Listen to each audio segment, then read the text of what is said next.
Hey everyone, I am back after quite a while, and today I'm gonna start some Eureka.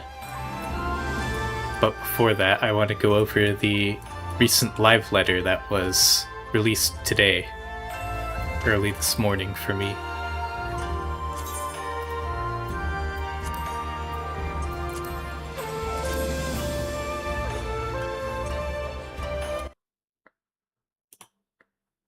Alright, let's see.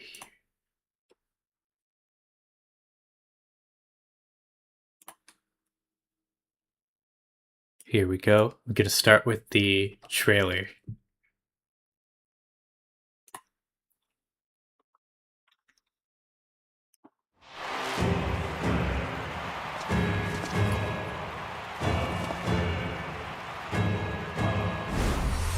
Ooh, nice. It's like a coliseum. Whoa.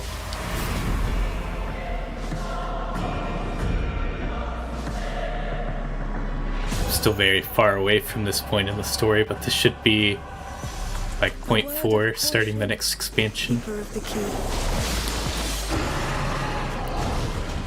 wary, for fate's regard now falls upon you.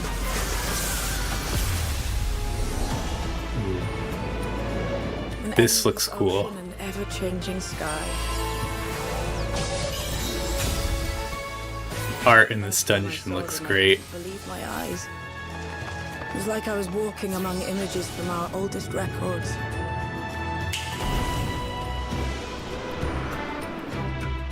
No matter what comes or how hard it gets, we'll choose joy over fear and stand together.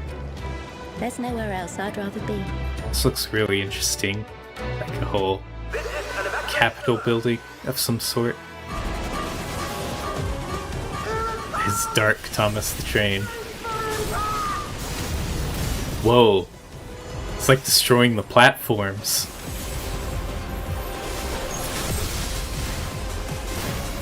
Oh, that's gonna be really cool if you have to like jump between the different train cars. Whoa. Flourish on this faraway shore. That was like a completely different platform out in space or something. Of course, those words and our people will always be in my heart.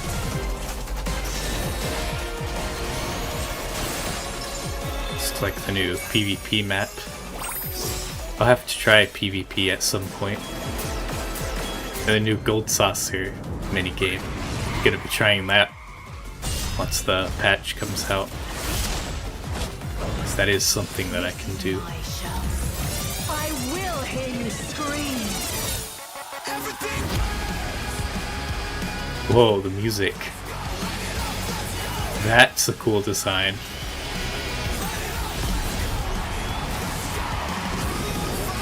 Whoa. Like demons?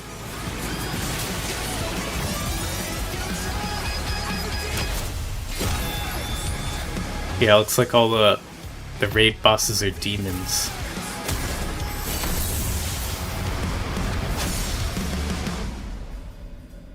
Very cool.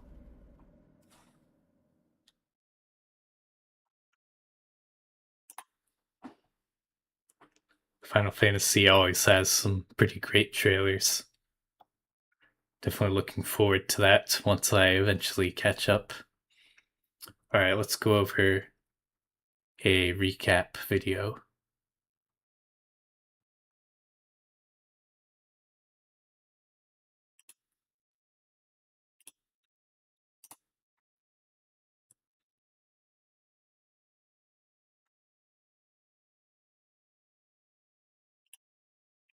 Alright, so I'm watching this live letter 90 summary from Mione.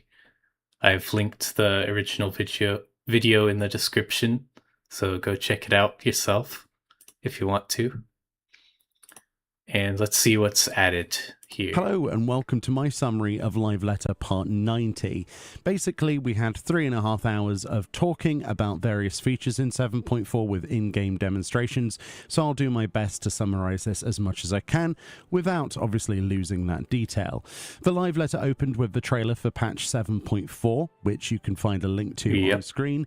It featured information on this Arcadian, the main storyline, the dungeon and trial content, as well as the new PvP map, along with a pretty great soundtrack, as usual, that you would expect from Soken-san. Definitely worth a watch, and the links are displayed there. Yoshi and Foxclon mentioned that this is a long live letter, and they were not wrong about this, with thanks to the unofficial Final Fantasy XIV Discord translation for the translations used in this video. A link to that Discord will be in the description of the video. Many thanks to them. As we know, patch 7.4 releases on the 16th of December, with a reminder then of the normal mode launching with that patch on the 16th, and this comes with new tomestones and craftable battle gear. Then on the 6th of January 2026, the Savage mode will open up for the heavyweight Arcadian. I've not seen anything from this live letter yet, so this will all be new. Scenario questline, the new dungeon Mistwake as part of that storyline, the new trial Hell on Rails with Doom Train, both normal and extreme difficulty as part of that storyline. And Yoshi P says, we did make a train fight before, but we managed to make it entertaining in a different way. In terms of the extreme version of a fight, yeah, it looks super cool from the trailer. Yoshida-san says, depending on the phase, it feels very different. It's going to be a bit of a memory game. Where did something disappear? Where did it place a new container? Well, yes. I think once you get it down, it will feel smooth, end quote. You get 2 totems also confirmed for this fight upon clear. Also, obviously, we have the Arcadian heavyweight tier of the 8-player fights, and this is the finale of those. We've got Tsukiyomi's Pain Unreal mode with new rewards from Faux Hollow's minigame. The new frontline map, War Corps Shirte Triumph, is also added. The Gold Saucer update with the new Air Force One map, the Ciel Delays, has also been added, where you fly across that area above Hullbreaker Isle and fight against the Kraken. And of course, the massive new Glamour update with removed restrictions is also in this patch. Nice. The strategy board is also here to help learn boss fights with friends, with full shareable strategies with others. And the command panel is also made into this patch that allows for quick access to a variety of things that you might want to quickly press, such as emotes, food buffs, etc., with toggleable visibility and many other options and macro support.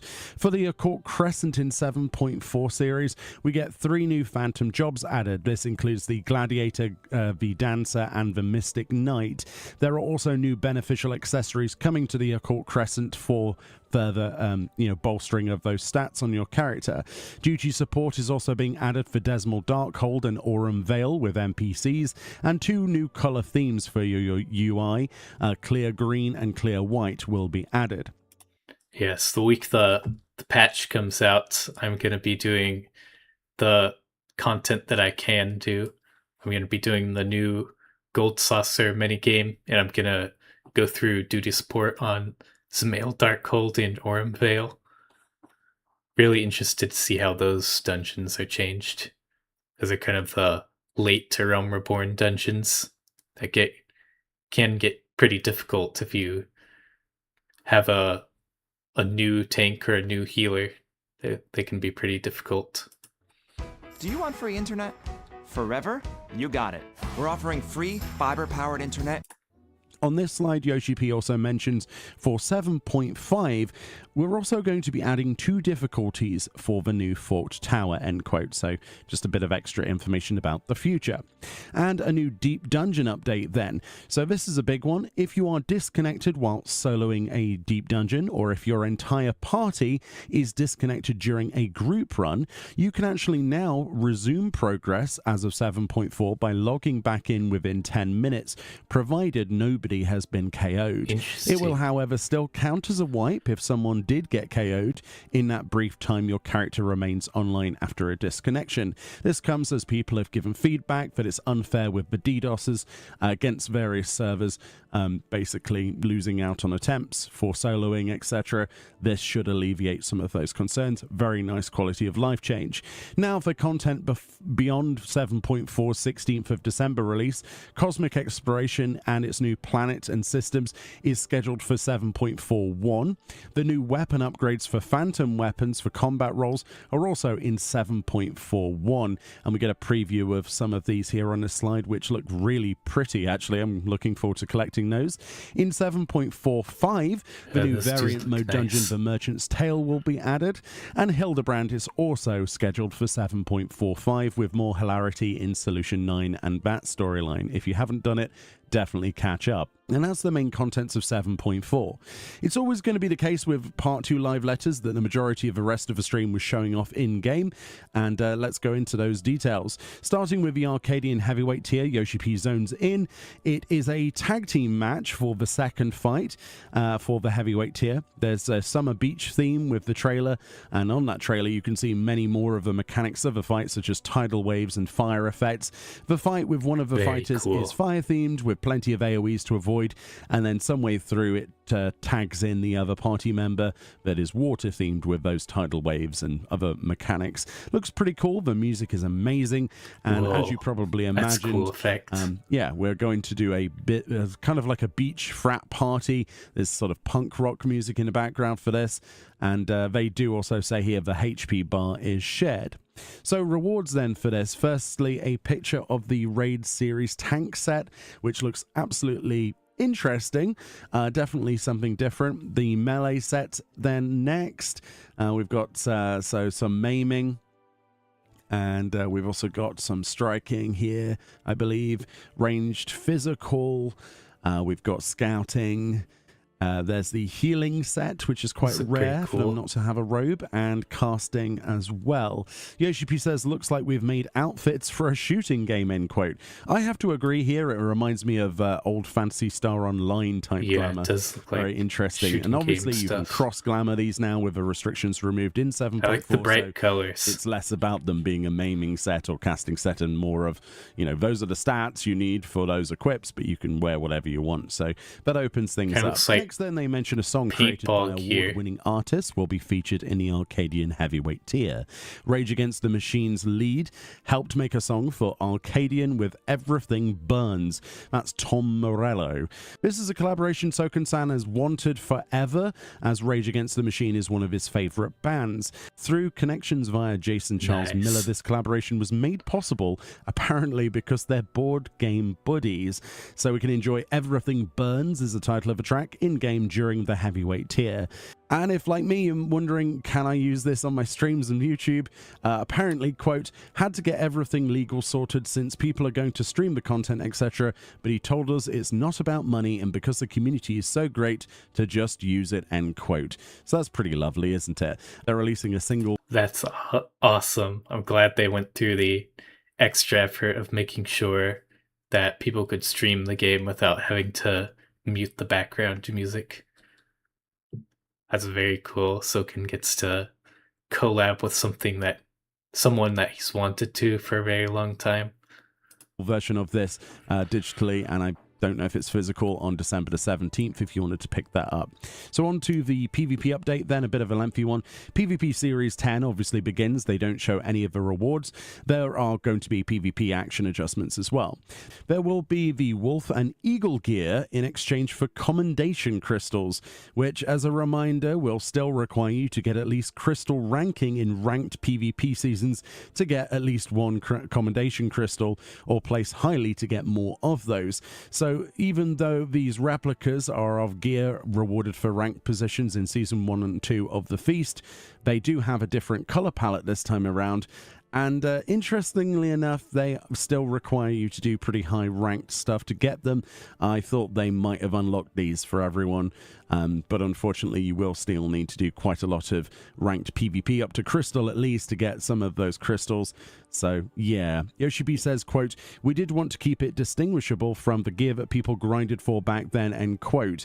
Apparently past gear will also be updated to feature double die channels. Make of that what you will.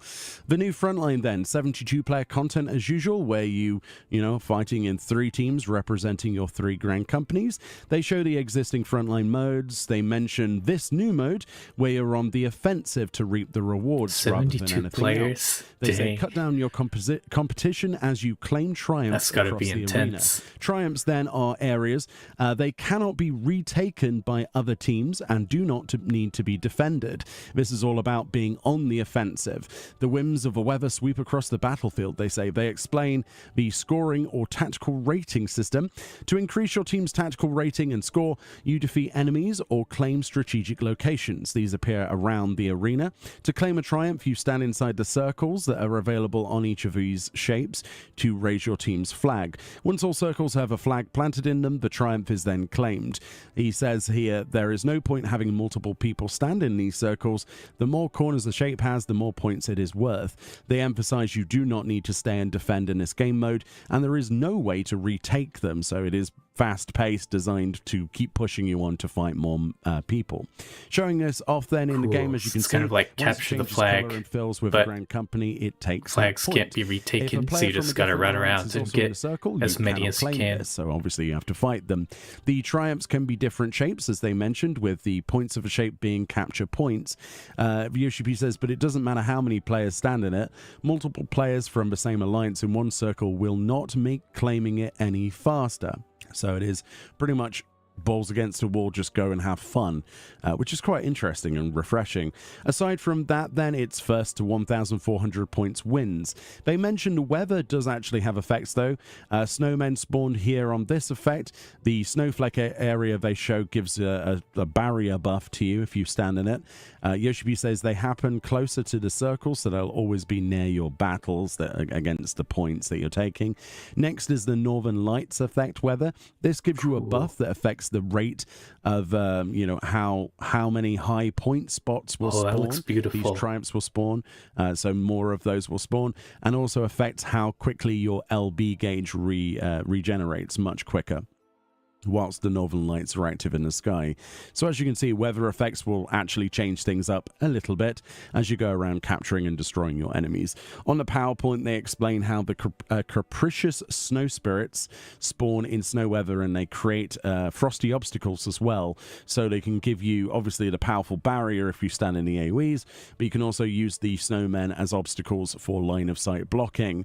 The Northern Lights, or Aurora weather effects as they're called, increase the rate of limit gauge build-up, and also has a chance to increase the higher ranking triumphs with more points per one of those. So you can quickly reverse the score late game by making the most of the weather effects, increasing those point earnings across the board. And that's it for PvP.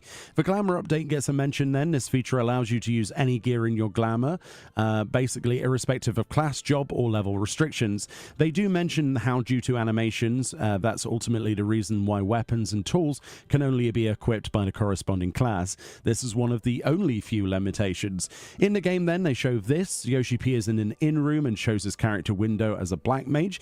Going into the Glamour menu, as you can see, is exactly the same as you normally would to apply Glamours through subcommands, and just like that, his black mage is wearing the warrior top.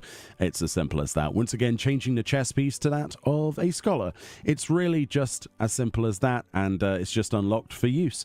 And once more for Reaper here, and as you can see, whilst there are not any more glamour plates added in this pack, there's going to be so many, like, just think about all the combinations. There's going to be so many new outfit potentials. It's going to be very cool to see. Sadly, the freedom to make what you want is truly a massive rabbit hole to dive into. He's a botanist cutting grass as a reaper. The interchangeability of these pieces now means that Yoshi P mentions this may promote people to level other jobs they probably wouldn't already or haven't, just to get the other gear unlocked for glamour, and he's very much right. Back to the PowerPoint, they do mention certain class. That is also cool, also true. People want to level more jobs to get armor, jobs that wouldn't otherwise have leveled in order to get gear for the jobs that they do play. Job exclusive gear, starting gear and fashion gear other than level 1 will now be treated as outfit glamours. Individual items that are part of an outfit glamour can now be converted to an outfit glamour without requiring a complete set. This will allow you to store more items in your glamour dresser as outfits, even if you don't have a full set, which is a welcome addition to that storage. There are still only 800 spaces, however, but as you can see, the outfit pieces can be stored when you don't have a full set. That should clear up a couple of spaces. Yoshi B says, quote, when you're storing glams, it will detect if there is already a piece stored that you can combine it with. And now the tooltip will show you which pieces are missing, which is a nice quality of life change. Very nice. Yeah, very Yoshi B nice also says, I know you guys want more slots, more space, but since it's the end of the year, it's a good time to do a general clean out, you know? Get rid of things you don't need, he laughs, end quote. Of course, maybe in the future we'll get some updates to that. But for now, there are no additions to space, sadly. New crafted battle gear. I still think they need to go the WoW route of making items collectibles, like mounts and minions, to where you can just store as many as you want, as long as they're you can basically store any glamour piece in the game, like what we see in the mobile version. Then, which looks pretty cool. And then we've got that would be the best change that they need to make to the glamour system. A Reaper. And yeah, the weapons and armor are apparently magical girl themed, heart themed. Some really cool designs here if you ever wanted more heart themed items. I especially love some of the dress robes on these. Actually, it's definitely worth picking up some of these with the restrictions gone on glamour. Don't have to worry about things being, you know, scouting only or whatever. Does not mean anything. So this will probably, you know, increase the market massively for this stuff across the market board. And yeah, that was it for the first half. For the second half, it was all in-game footage. Firstly, we took a look at the Merchant's Tale being added in patch 7.45 as part of the new Variant Mode dungeon. A reminder then that Variant Mode has Variant Advanced and Criterion Mode as its three very difficulties. Very looking forward to when I'm caught up enough to do this. Advanced is a choice of bosses in any order, but only the bosses. And Yoshi P says you do not need to beat all 3 bosses in the advanced version to obtain the rewards, but beating all 3 unlocks an extra room. End quote. And Criterion then is a fixed boss rush in a specific order with the requirements on screen there for level and group composition, with the harder modes requiring more stringent rules. There are specific differences between these 3 modes then. Yoshi P says there are variant actions that you can use, for example, tank actions while you're playing solo, and that they actually go and show that in-game. The usual specific VNC duty finder menu is used to enter the new one, containing the usual 12 routes and a reward for clearing all 12, which is a mount. Your usual variant actions are here, with one addition they mention later.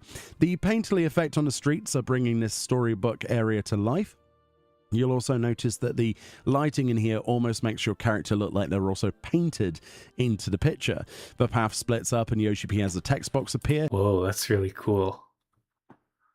To choose the direction they proceed, similar to the doors you would stand in on previous variant modes, but now with a text choice. If you take too long to decide, like Yoshi P does, the NPC chooses a direction for you. There are various elements inside with NPCs this time as part of the storybook storyline. The art style is amazing in here. It's a completely different variant mode. Here they are talking to an NPC and they've tasked them with carrying boxes to a destination, almost like you're doing quests inside. These characters give you hints about other routes and other things, potential other paths. As you progress to the end of a section, you see the storybook open and transport you to somewhere else within the storybook. For example, here we are in a coral-filled, vibrant coastal area. So depending on your choices, you may find yourself in different pages of the book, fighting different monsters and different bosses in different areas, which is pretty cool. In this example, the area opens up to a large cave with bomblings. Yoshi P does mention here, does it matter if where I kill these? Further hinting, like with previous variant modes such as Mount Rokon, if you remember, where you could use enemies' flame ability, water abilities rather, and wind abilities to put out torches in to open a specific door, things like that. So there are obviously lots of secrets and different routes to work out, which is the exciting bit. They then show one of the bosses off then, which is a Jinn-style enemy or a genie. Your connections to the past are waiting. Get Ancestry DNA for only $29.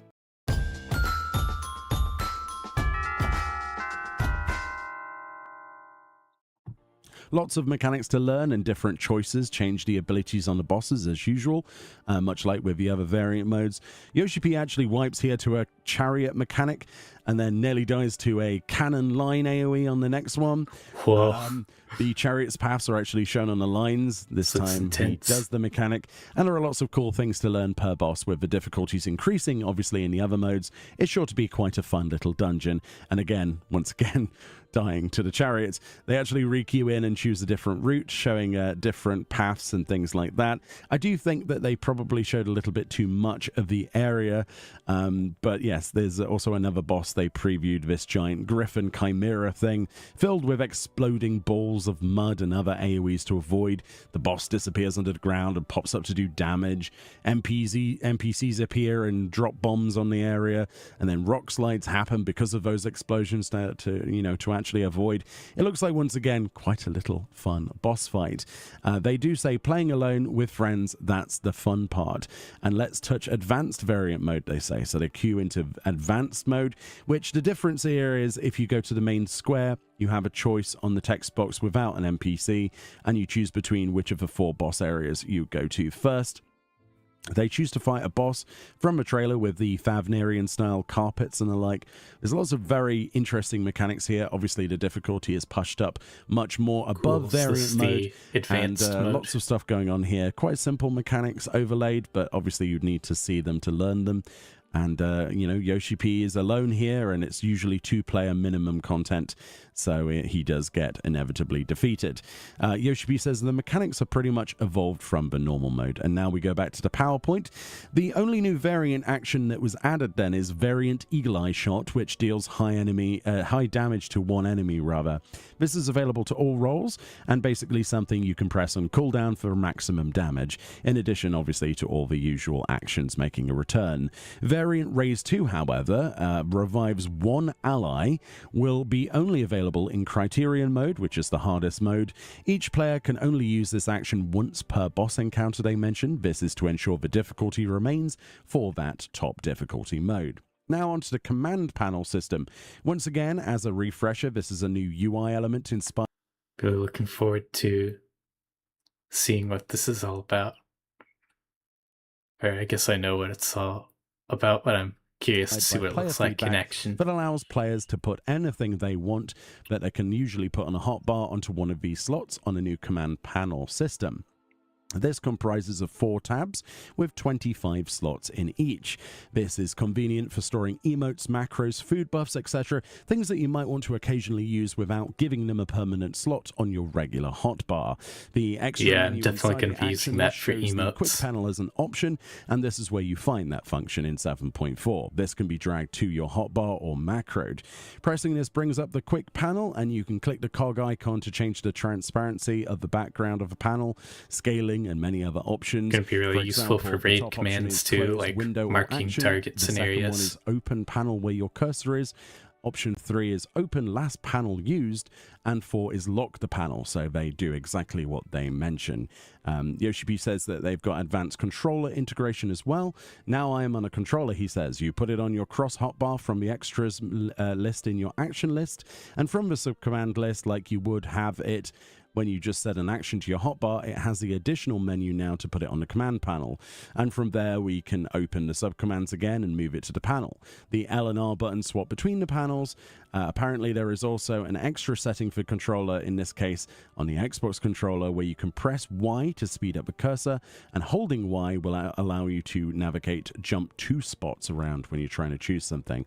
This is to try and make it quicker for users on a controller to use the feature quicker, but again won't be anywhere near as fast as using a mouse to simply click the options, but they have tried to make it more user-friendly. Now we move on to the strategy board. To refresh, this is a feature that allows you to display a strategy diagram without needing to go outside of the game throughout a duty. Players can share and display the same strategy board within a party. To prepare a board, then, you can make it from scratch, you can make it from a preset, or receive it from a party member, and additionally that can be shared as a share code online. Presets, I wonder what kind of presets there will be and how useful that will actually be. And of course, receiving it from others or from a code, I'm assuming it'll be shareable online. That will be very useful. On social media or whatnot, and shared worldwide. And you can simply post that code into your game to load up that strategy. Worldwide. Pretty easy. You can save up to 50 strategies total and create folders, each containing up to 10 strategies. For an in-game demonstration, then, Yoshi P opens the board and displays some he saved earlier. This is located inside the Party tab of the menu. For this, they start fresh. They show briefly from this where you would paste a code if you got one. However, making one, they have presets to start from they choose. This allows you to choose the arena type, the circles, squares, no arena borders, that type of thing, the texture on the background, squares and other features, and the 4 cardinal locations listed or not, as well as intercardinal numbers. Of course, any of this can be moved around or edited. All of these are preset options and designed to make it quick to make a strategy if you want to, but you can completely customize this anyway. They show role positions on the preset and many other preset options for the usual mechanics you might encounter, but these are just presets. You can make your own however you see fit, with transparency and opacity options and color options. They go with this for demonstration purposes and save it, and when you load it, you can then see the board. In this, you can click a role, for example, to change the style it appears as. Yoshi P says in Japan, every DPS uses a DPS marker, D1 to 4, but in EU and NA, players use different role icons depending on ranged or melee. This allows for those differences and switching them if you like, even when you receive a shared board from another region. You can also additionally highlight a specific position so you don't get lost through the fight where you should be going. This helps you during a fight so you can actually see where you're supposed to go, and should help you out in the long run, right? As you can see here, you can press on the object list and drag and drop items. Nice. So it sounds like you can have this open during the battle when you're learning a fight and highlight where the position that you're supposed to be in on the board. That's very useful. To the board as you wish, allowing you to change or customize any board you receive or create. They show this extends to AoE types, the ability to rotate them, resize them. You can also change transparency, snap to grid, many other things to help make a perfect strategy for a fight. There is also a layers option, so you can pile things up on top of each other and then easily click and select what you need to change from the layers, and even lock some of the layers in place to prevent accidental movement. There are quite a lot of other options, including text options and shapes to show movement or direction. The text option does allow you to freely type, which is incredibly useful. I was hoping that would be there for annotation. They showed some examples here of stuff. Ooh, you can freely type stuff.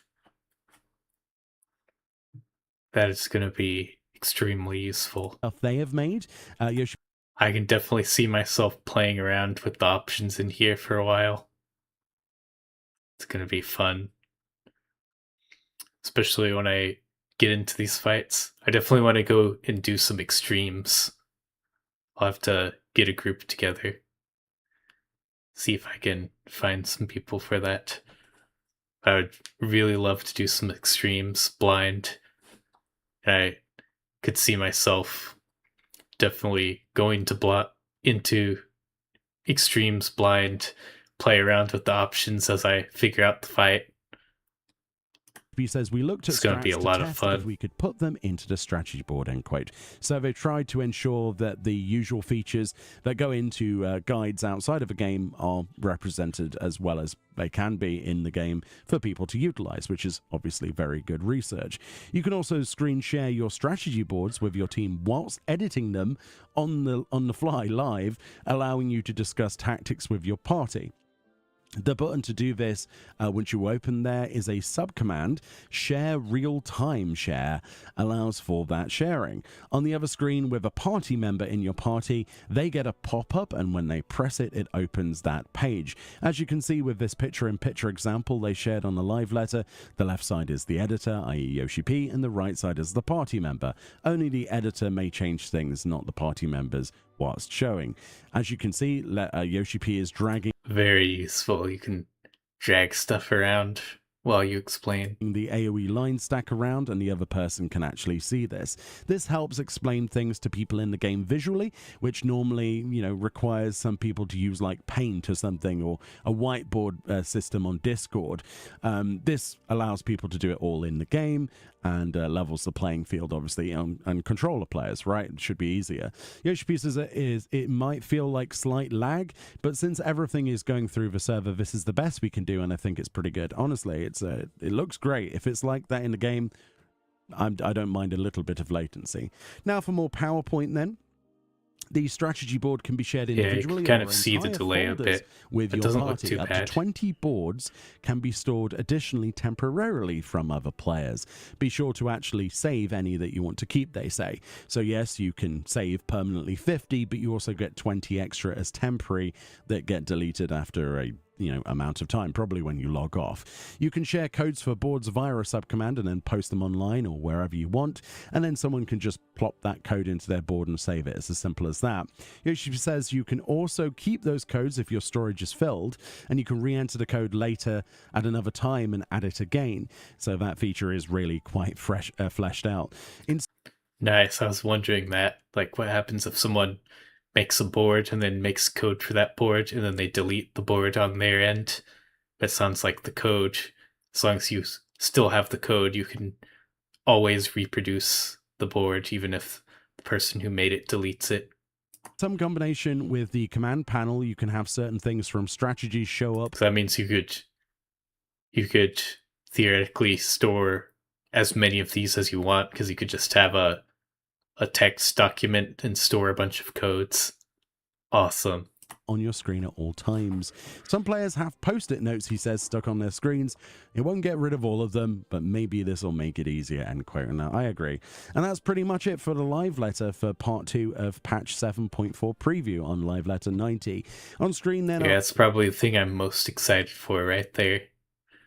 I definitely want to play around with that. Some announcements. This features the Berlin Fan Festival for EU FanFest 2026, with details about the pre-purchase ticket applications for EU, which start on Friday, February the 6th, 2026.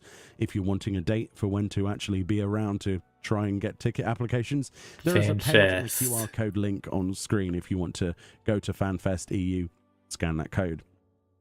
Fantasian is actually getting a crossover collaboration set of items for the 3 main characters will be available on December the 16th when 7.4 goes live via the online store. These are sets that will be available, or 3 sets. They also come with their own emotes, apparently, that are also available, and 3 new hairstyles. So looking at those now, there is certainly something from those I would like to keep, and I can't wait to see what they look like actually in the game. But that is a collaboration with the Fantasian game. If you haven't played that, definitely go play it. It's quite fun. Next, we have a tabletop RPG update getting the advanced rulebook for the Stormblood expansion. This is available in August next year for the US and September this in looks EU cool. next year. There is also a Japan exclusive merchandise store, a permanent one opening in Akihabara. This is I on did hear December about this. 19th with some special If I ever go to commemorative Japan, I'll items. definitely have This to is a come permanent here. store in in Japan. So very cool stuff. Link on the screen. The Prime Maniacs fragrance collection gets new fragrances for Vinar, Emitselk, and Hyphlodeus. These are fragrances that you can apply to your body. Interesting. I don't think I recognize any of these characters. If you want to smell like those characters, in addition to many others that they've done on the Scions. They're accepting orders on pre-orders up until December the 21st. Links on the screen. The Panasonic Neck Speaker makes its return with a new version for pre-order. Improved. What is apparently. this? This is scheduled for release on the 12th of December, which is a Friday. This is a Japan-only option, apparently, but of course there's, other places you could get this from on the internet. But they've released them before worldwide in a different style. I personally have one that I've used a few times. It's not bad, actually, if you want something that isn't headphones.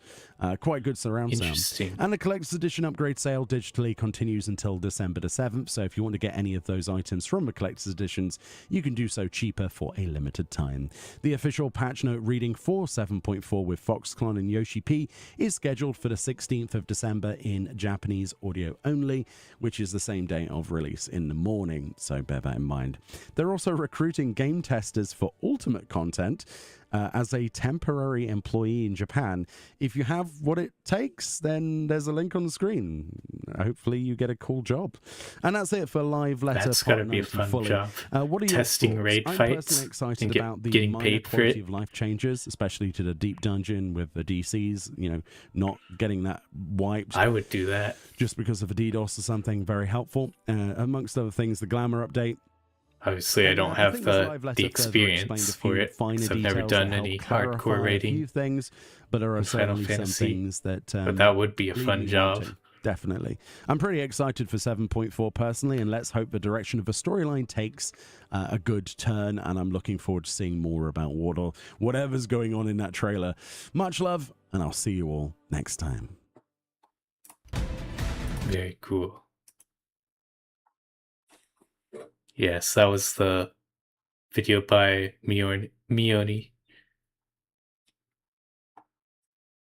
Go in, check it out if you'd like to watch the video yourself. And go to game capture and we'll start some Eureka.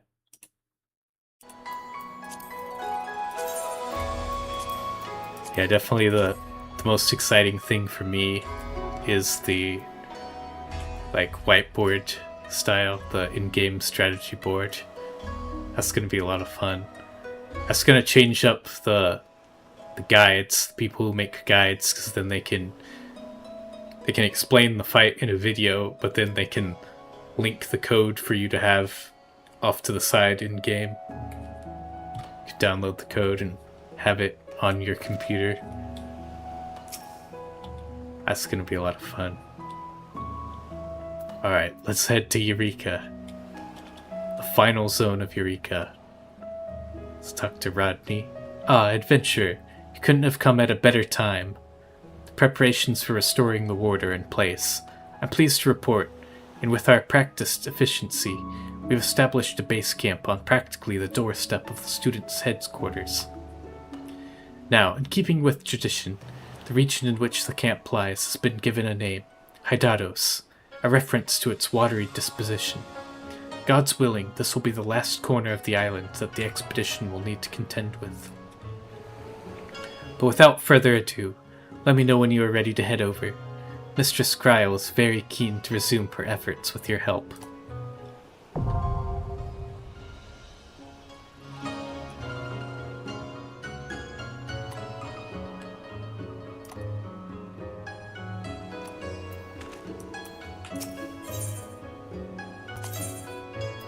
Alright, let's head out.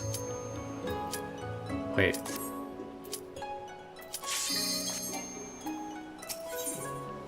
Clicked Animos. Hydatos is what we want.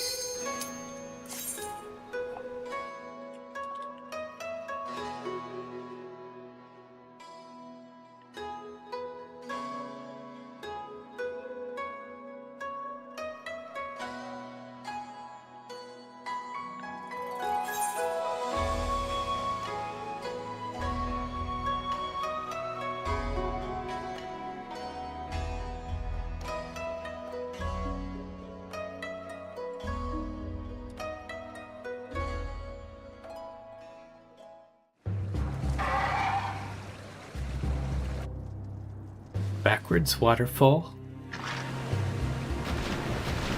Whoa.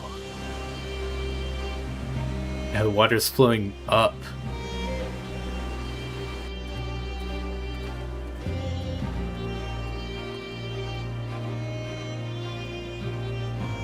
Very ominous, the Valdesian place in the background.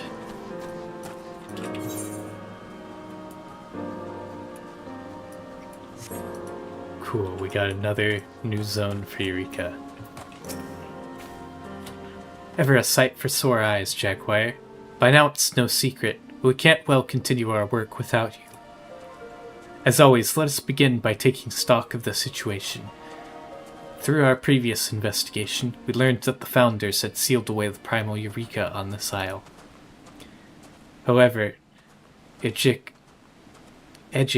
then came along and, acting at Eureka's behest, sabotaged the Proto-Aetherite, what may be considered the beating heart of the ward, on account of which the ward has ceased to function.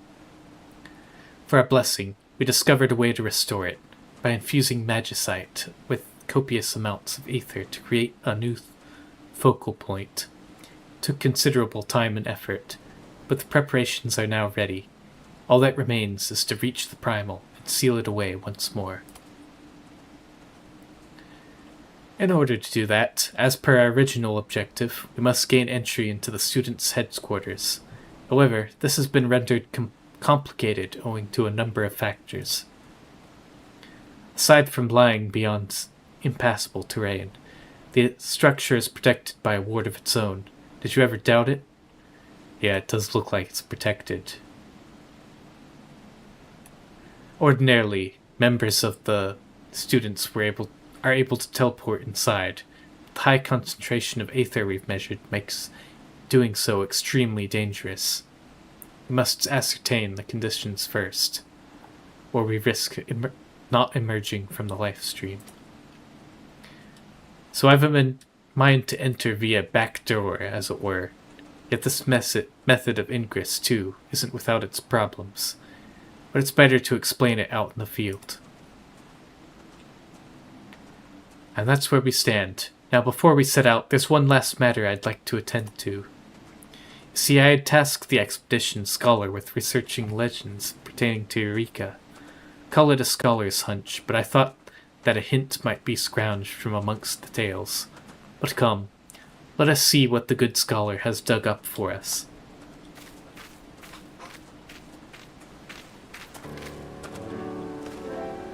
Hello there. Greetings, Mistress Kryle. Master Jaguar, may I assume you have come about these legends? You've come about the legends. Indeed we have. Did your efforts bear fruit? They did, I'm pleased to say. First of all, it must be noted that there are several legends describing the Forbidden Land, Eureka. Despite their many divergences, however, all are united in one detail, that Eureka was a repository for transcendent weapons hidden beneath the Crystal Tower. Combining this fact with your account of Eureka's avatar forging a blade for Master Ejeka, I'm led to conclude that the Primal possesses the ability to create weapons. Weapons forged by a Primal, put in the hands of mortals. What could possibly go wrong? That sounds cool. Dangerous, but cool. In his visions, Master Jaguar heard the words, "Exposure places the bearer's very soul at hazard," did he not? I take that to mean that those who wield such weapons are at risk of becoming the Primal's vessel. I see. But then since I have the Echo, then I should be able to hold these weapons. This calls to mind Oryanche's report on the dark divinity, Odin, and his sword, Zan Tetsuken. The Primal was not the rider, but the weapon. Oh, I never knew that. That is awesome. Odin is said to have appeared during the age of the Elegant Empire. It may well be said that Zan Tetsuken was forged by Eureka. Recognizing the danger, The elegance sealed Eureka's weapons beneath the crystal tower, and this gave rise to the myriad legends of a forbidden land. Curious, though, assuming Eureka was born of prayers, one would expect a deity the likes of Beauregard to manifest, a brawny smithy working on the forge. Yet what we have is a primal possessed of an autonomous... I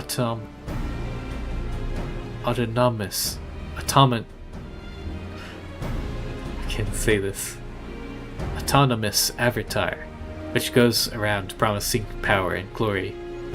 Not the kind of entity that would arise from homespun legends. No, it feels all too purposeful, calculated. Maybe the guy with the mask is behind this. Such musings are for another time.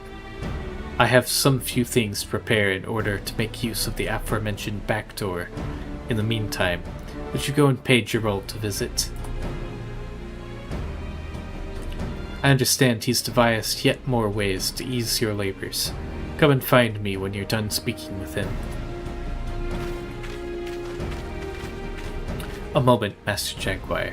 There's one matter I wish to speak with you about. It pertains to the members of the students believed trapped inside the headquarters. We've been speaking of rescue. Based on what we know, that may be an overly optimistic view. The concentration of ether we've measured inside the tower is, to be blunt, not conducive to life. Certainly not over long periods, and all this time, there's been no observable movement from within. Of course, the students are knowledgeable and skilled folk, and may have found some other way to survive.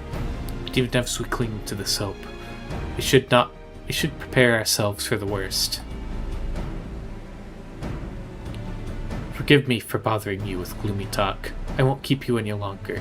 Pray go and speak out, Master Geralt.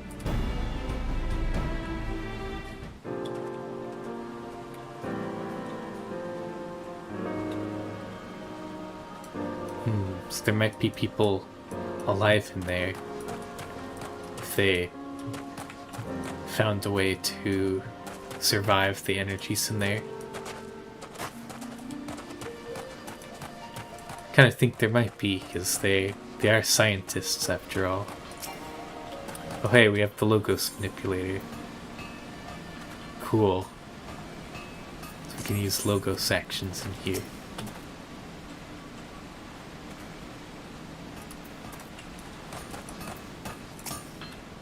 Hello, Geralt. Need you to forge a new weapon for me. Everything suited out with cryo? Good, good. As before, I've got a bunch of things to catch you up on. Prick up your ears and listen. That's why I'm here. Who are these people? First, regarding the Logos manipulator, we've improved the vials we use to store as transubstantiated mnemes, meaning you can carry more of the stuff. The Expedition Alchemist can tell you all about it.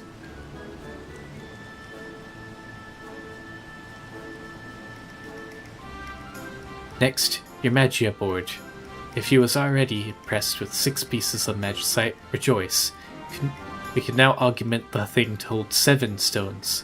If you talk to the expedition engineer, he'll fix you up right-wise. Ooh, nice.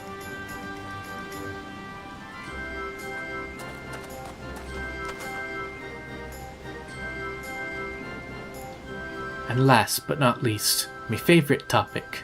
No, not me goddamn stats, you see. You cheeky bloody sod. Weapons!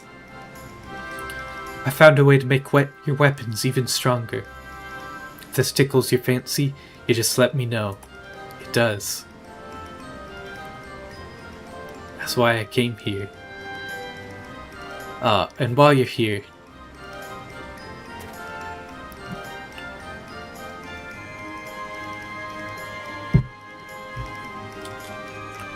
Drake, get your arse over here and tell the man about logograms.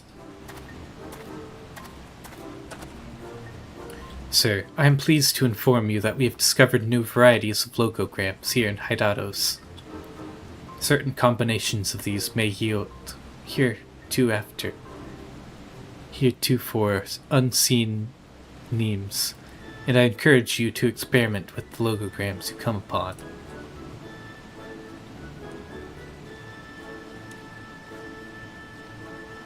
So, this is looking to be the final stage of the expedition. I've stuck with you all this way, so don't go disappointing me now, eh? See the job finished. From myself as well, sir, I wish the best of luck in your endeavors here. He's very excited. Right. Everything what needed saying's been said. You want to know about weapon enhancement? We can talk now. Otherwise, you can piss off back to Cryo. Recording 56 or more unique entries in your Logos action log. Speaking with Drake, you'll be able to acquire new items. Please advise that these items will only come available after you've gained access to the Eureka armor offered by the Expedition Artisan in North Point.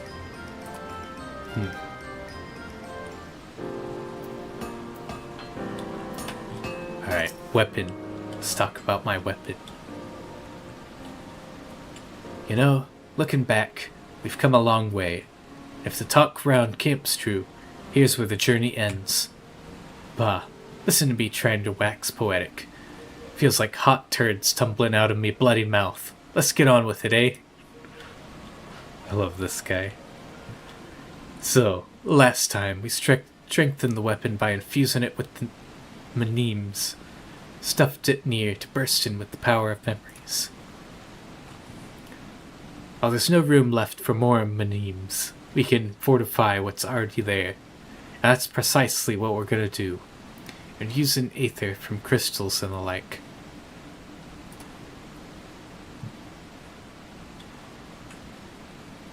Word of warning though, once you get started on a weapon, you won't be able to improve it at the Mneme Works station.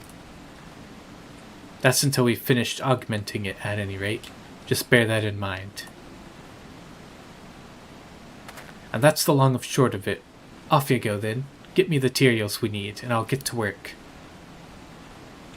Once you begin enhancing a Pyrus weapon, you will temporarily be unable to imbue it with additional properties. Imbuing will become available again once the weapon has undergone all available upgrades. I see.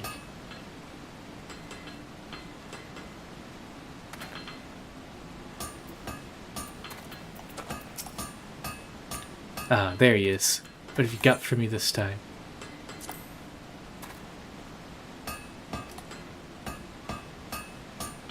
I need 50 Hydatos crystals.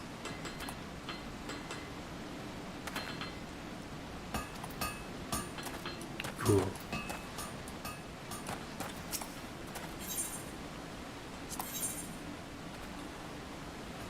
56 is what I need for the special items he was talking about. That looks like all of them.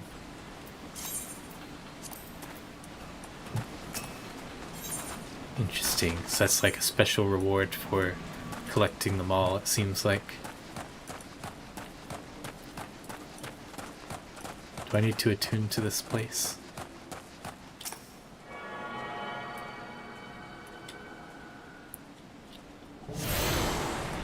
Nice.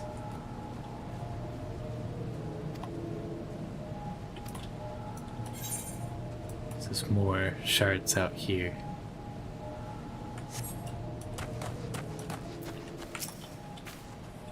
Everything sorted with Geralt? Excellent. Let us set out at once. Alright, where are we headed? That's what I'd like to say, but I'm afraid I need more time to complete my tasks. Rather than standing idle at camp, though, may I suggest you acquaint yourself with the area outside? I should be able to complete my tasks meanwhile. Alright, I am level 51. I'm level 53, so I only need 7 levels here for 60.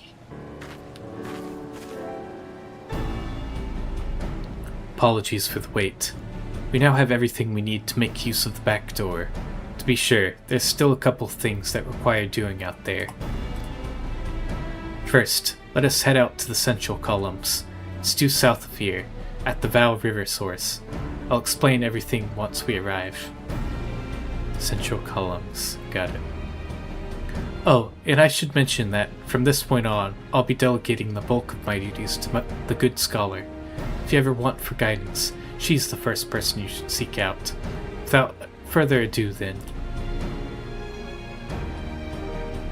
Okay, so I can talk to her for advice.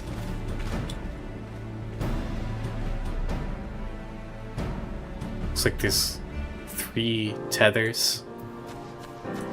Assuming I'm gonna need to like disable them or destroy them.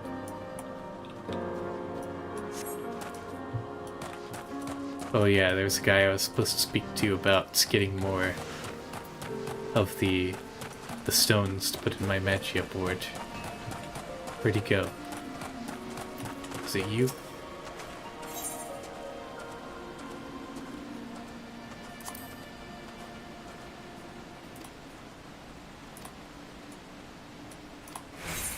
Alright, so I need a flask to expand Logos actions.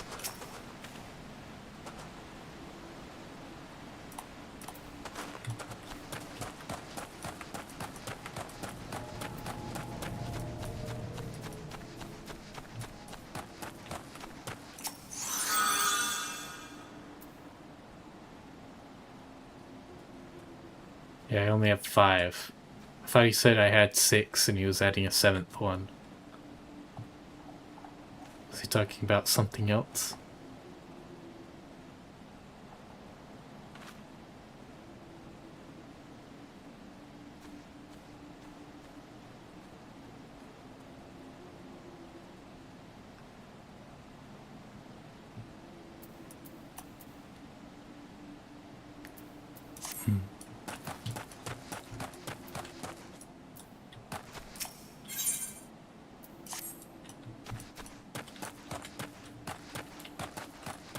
Alright. Let's head out to Cryo. This quest is marked on the map.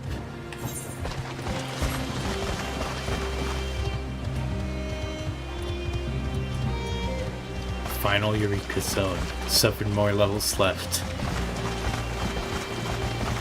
I can almost taste my Ozma mount.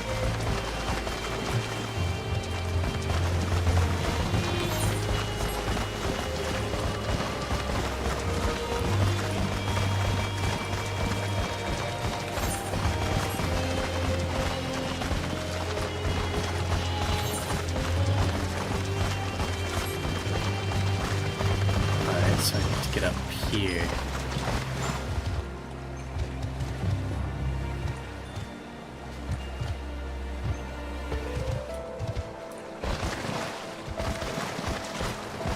Probably not the way I'm supposed to go.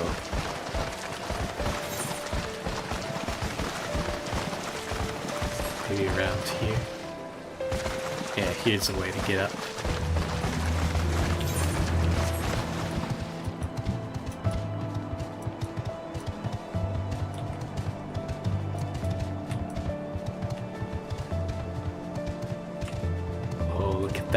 That's Pyros in the background, the big volcano. I got the chunks of rock in the water geysers. Okay, so yeah, this is one of the 3 tethers that's connected to the big raid in the middle. You alright there, Cryo? Once again, I'm reminded of this isle's dangers, and how much of a boon you are to our efforts. Without the lessons of your field investigations to draw upon, I don't think I would have made it here in one piece.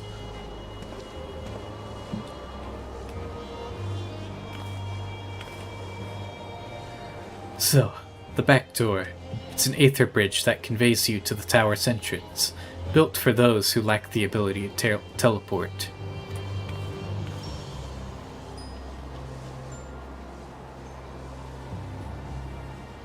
Oh, I see it. It's like a giant... It's like a giant dam or reverse waterfall. That's what it is. Giant reverse waterfall. It's only usable by those who, with special permission. And right now it's not usable at all due to the obstruction in the life stream. In order to restore operation, we must repair the 3 sites of columns of the Aether Bridge. This requires that we seek out spots of pooled aether.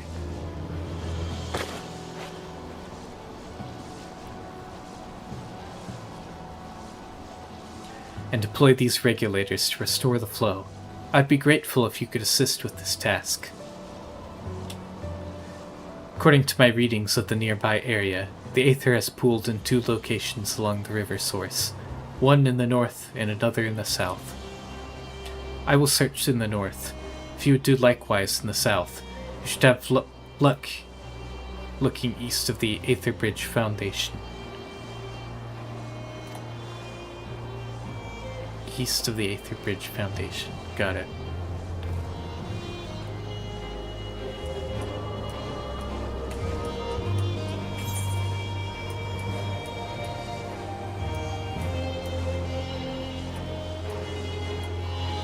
Alright, here's the Aether Bridge Foundation. So I want to go east.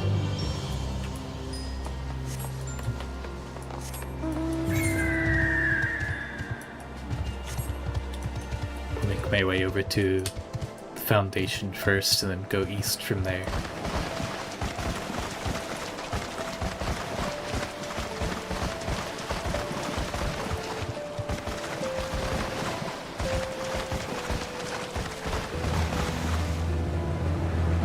It's like it's snowing, but all the snow is being sucked towards the tower.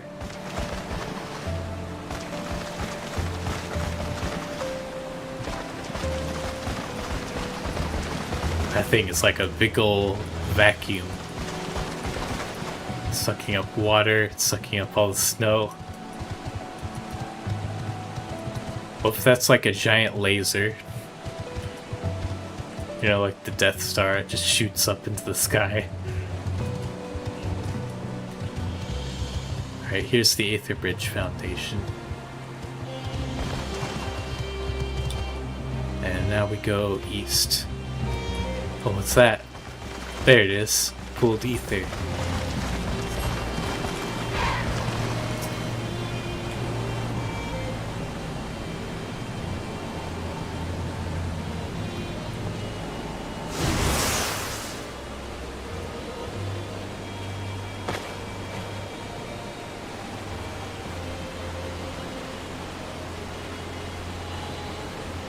Deploy the regulator at the spot of pooled aether. It appears to have immediate effect.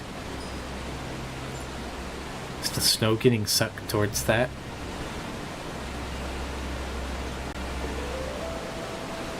No, I think that was just the camera angle making it look like that. Alright. Now let's go back to Kryl. See if Kryl had the same luck on her side.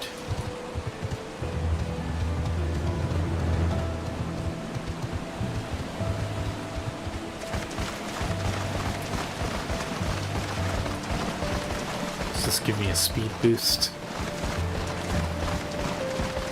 Oh, it doesn't. That'd be fun.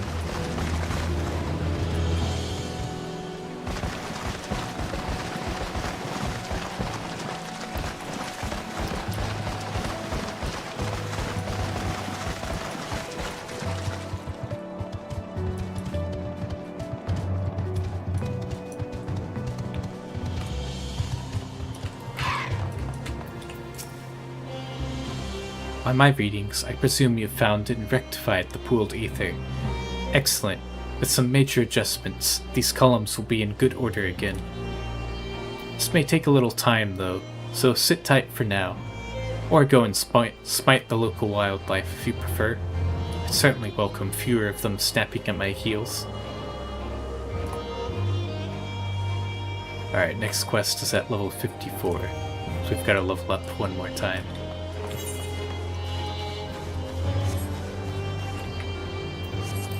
Excellent time to work on the challenge log.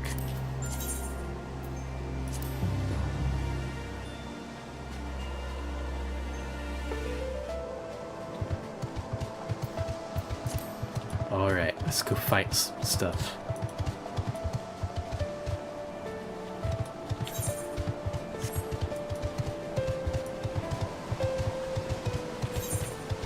There's some level 52s over here. Let's go towards this Aethernet shard.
Level 54s.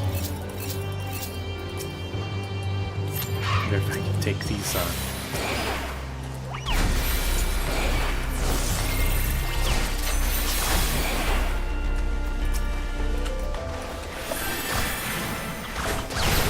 Just gonna pull off 4, but they look like they hit pretty hard. I'm playing it safe for now.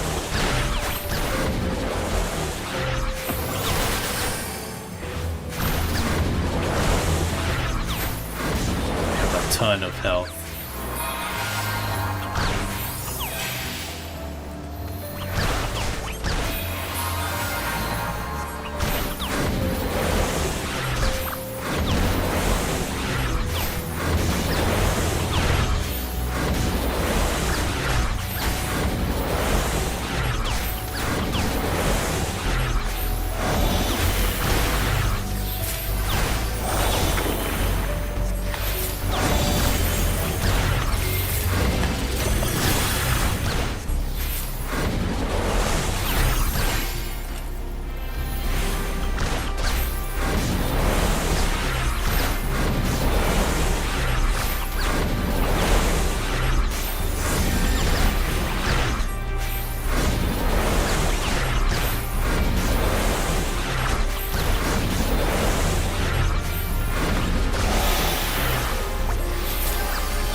Probably more efficient to go for some lower level enemies.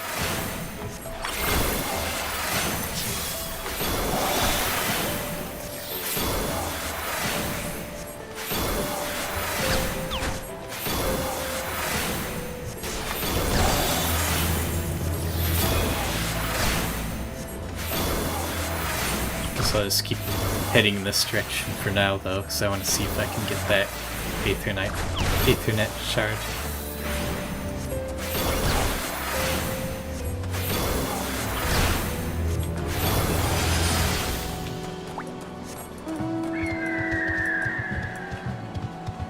So it's very open. It's like the opposite of every Eureka zone that we've seen so far.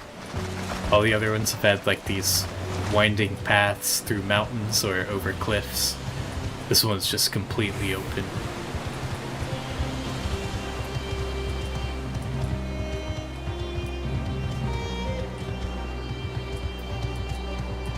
Okay, we've got some level 55s over here. Just gonna avoid them for now. Grab this shard.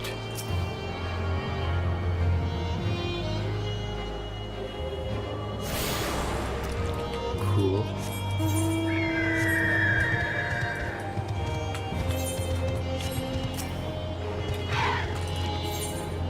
Let's head back to where we spawned in.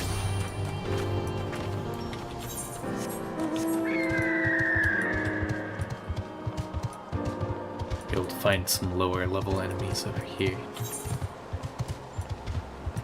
Just gonna focus on exploring the map for now. Occasionally fight enemies when we find them.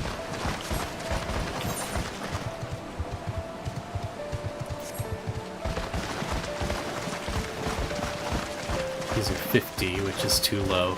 We want at least 51 so we can get the challenge log. Here's 51.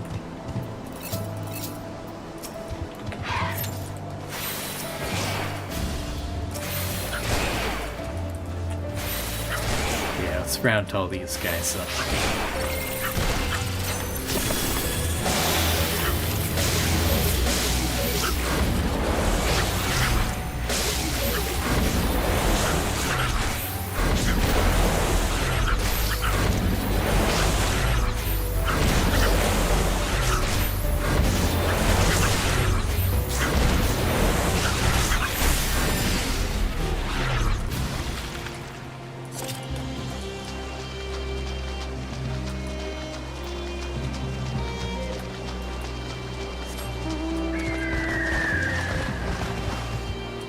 Whoa, this went straight to level 56s.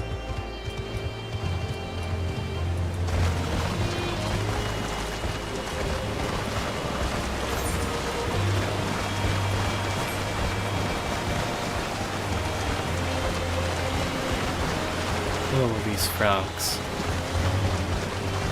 These are 52s.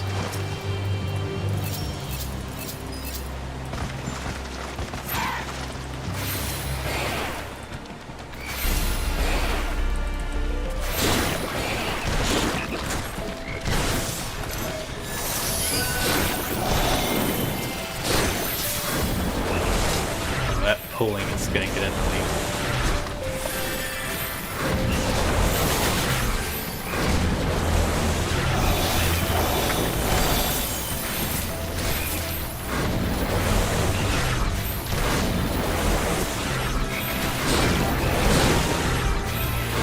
Oh hey, fate spawned. Let's do that.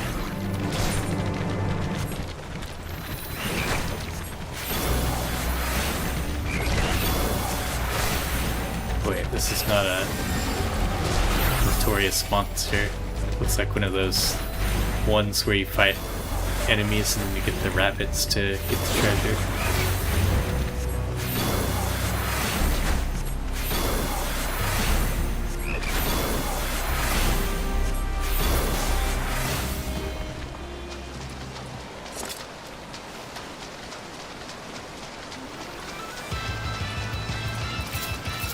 See if we can do it though. Oh good, there's another player here too. Should definitely be able to do this.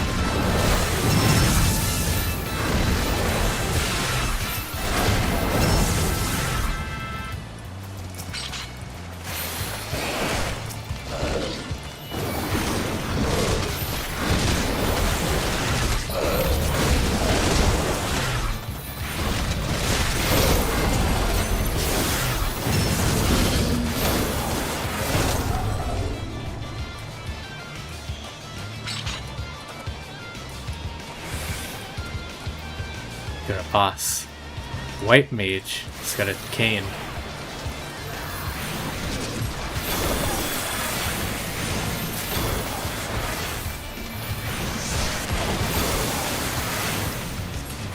Spell that.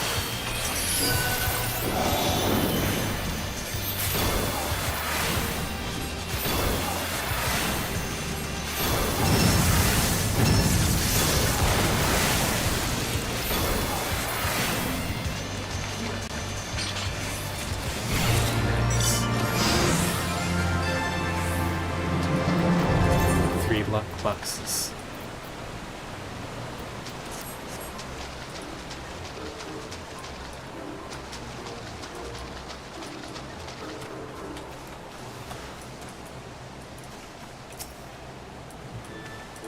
Alright, how do I get it to show me where the treasure is?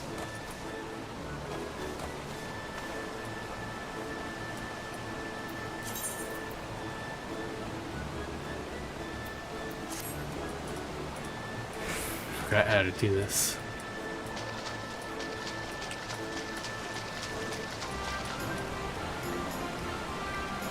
Being guided to the buried treasure. But which way though? It's following me.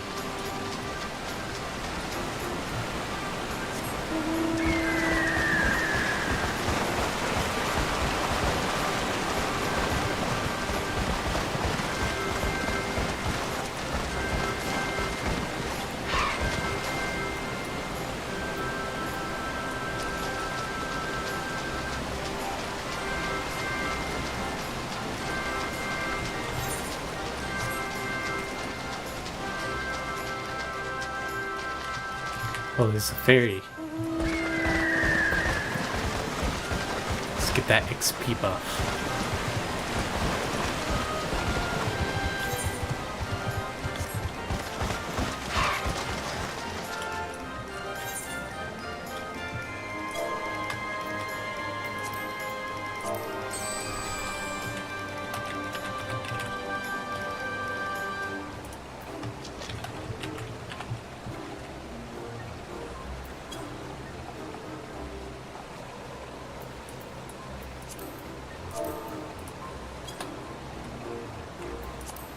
There we go.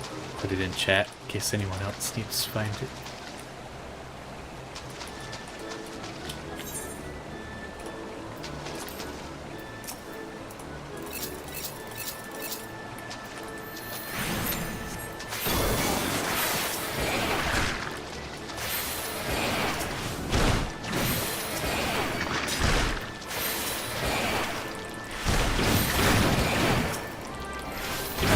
Grind these mobs for some XP.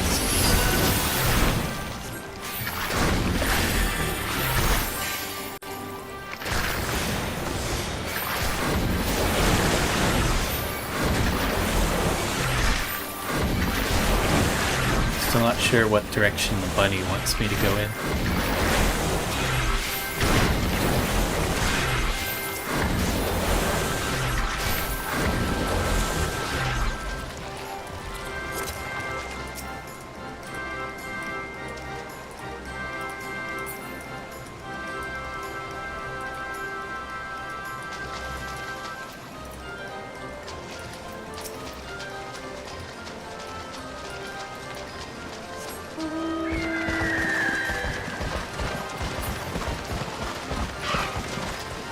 Farm some of these.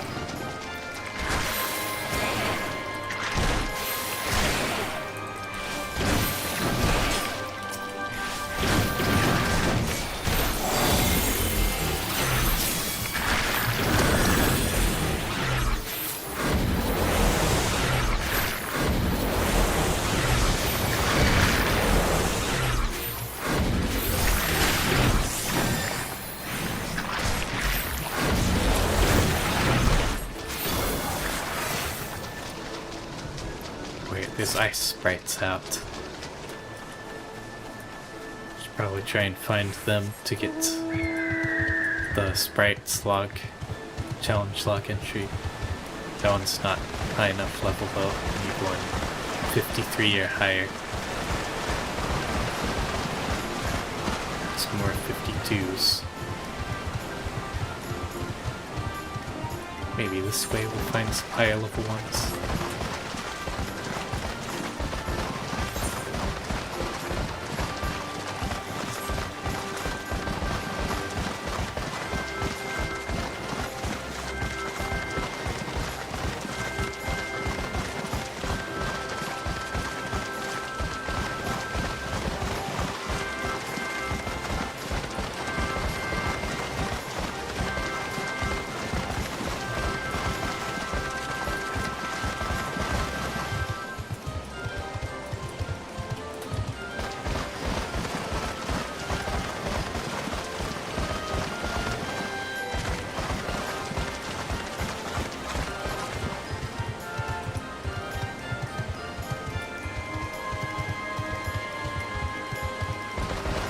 that? Oh yeah, that's the pool of aether that I put the crystal down on. So if I go this way, it should lead me to places that I've never been before.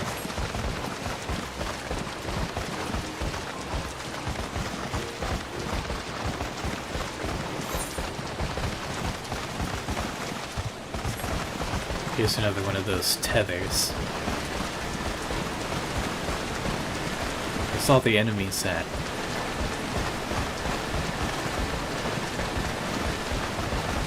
Whoa, here's a bunch of ice sprites. What level are they? 65?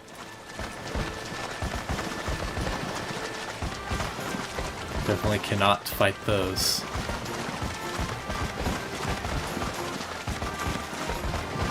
'62s. This place is scary. I do not want to be over here yet. That looks like a boss arena on the map.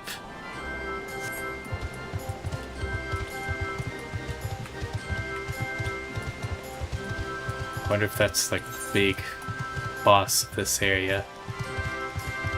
The one that you need for the relics. More 62s.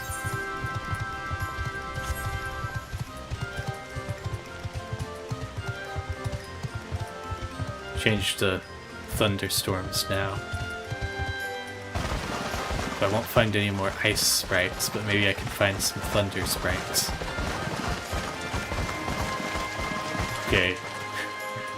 Over here, 53s. Over there, 61s. Alright, got it. East side of the map is scary.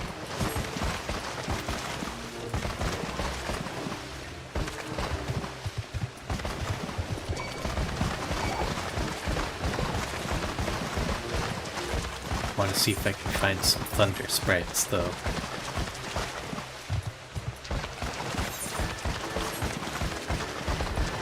There's more 61s. This river seems to be the divider between the super high level enemies and the regular enemies.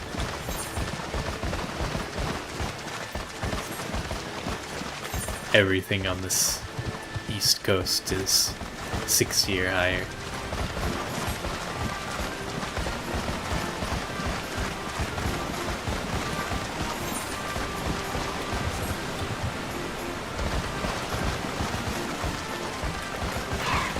Well, I don't see any more thunder sprites, but I'll just may as well just farm some enemies.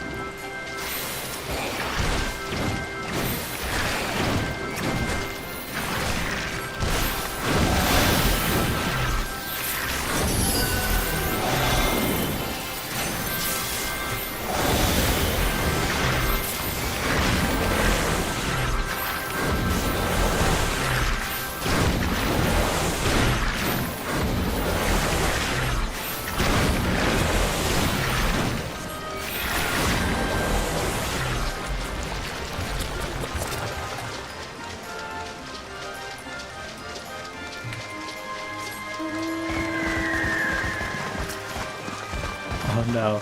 Oh wait, they have level 60. Never mind, I thought they were running from a high level.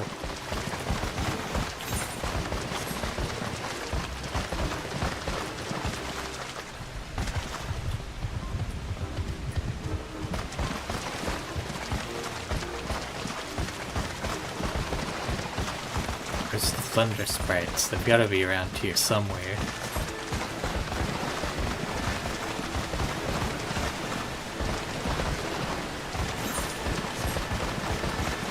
Thought I found like something special for a minute, but now I've just looped around back to where I started.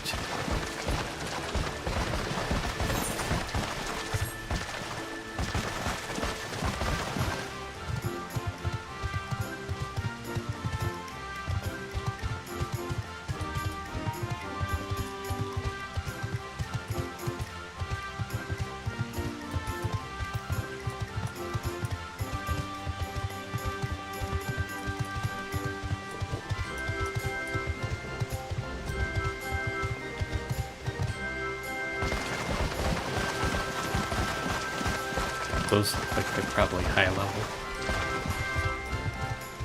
That is a cool design though. metal elephants.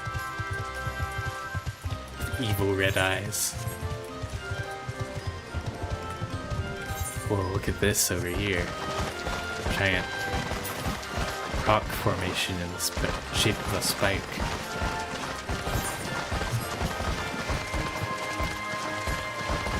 Here's some thunder sprites.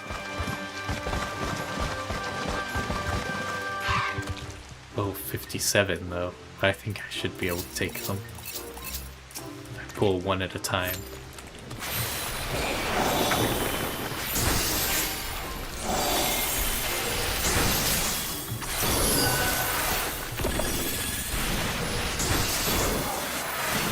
It's gonna take a while, but I should be able to beat it.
This is taking a very long time.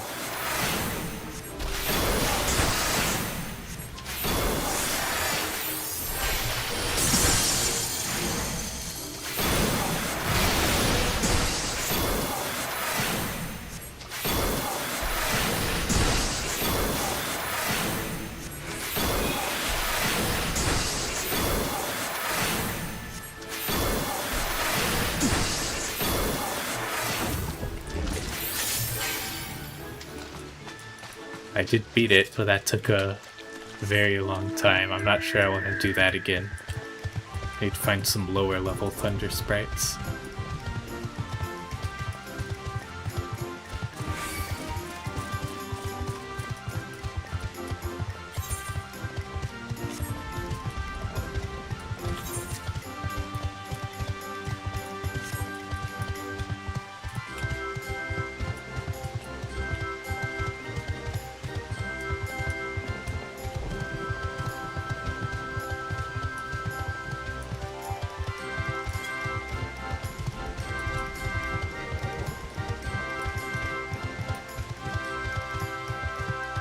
What are these things? Flying krakens?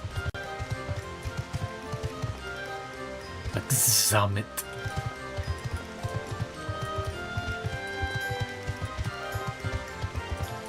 Whoa. Oh yeah, I guess it's nighttime.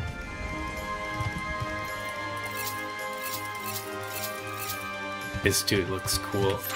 Let's fight him. He's only 2 levels higher than us.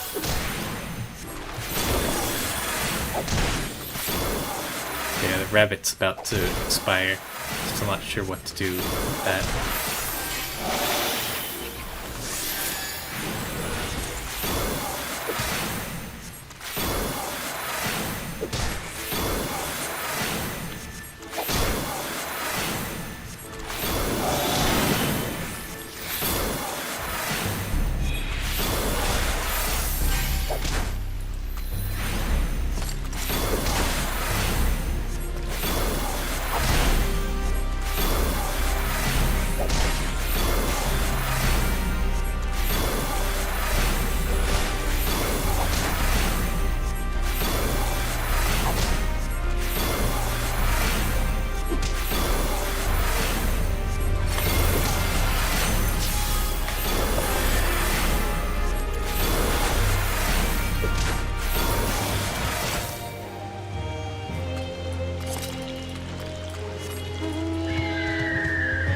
even just 2 levels higher than me still takes a pretty long time to fight.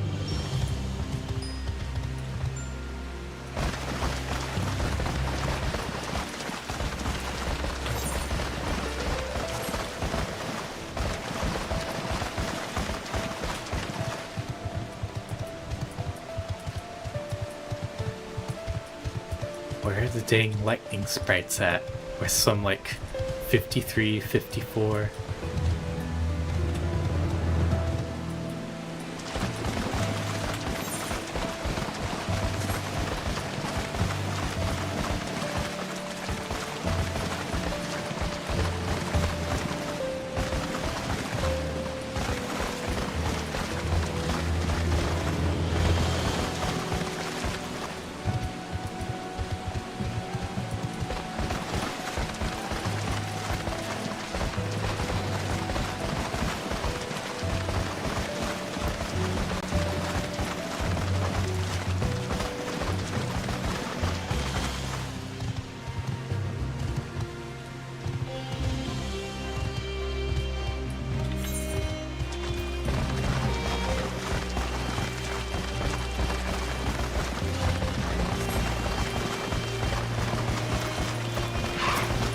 Another zombie. Those are good to go for because they give me credit towards 2 things. Oh wait, that's a level lower than me. That won't give me credit towards the Ashkin. Oh well. They'll always give me credit towards an ice.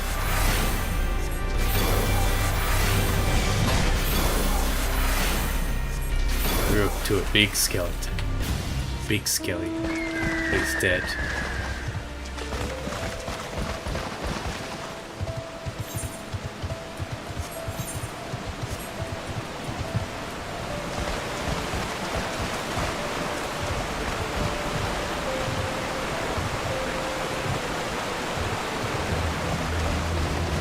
Hey, here's level 53 Thunder Sprite.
Here.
should be 5 out of 5. 5 out of 10 for the first bonus.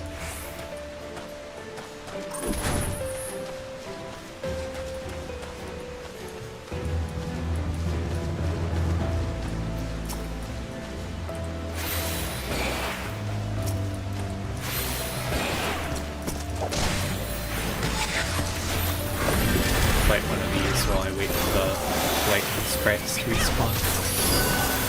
And this cat wanted to join the fight too.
The lightning sprites have respawned. So let's get them again.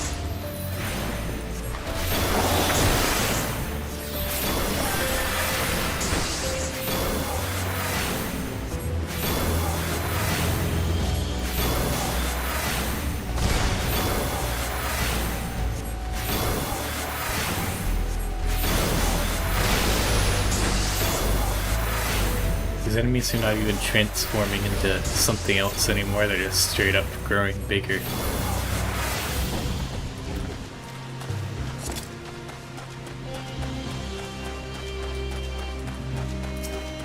Used to like change elements and change into something else.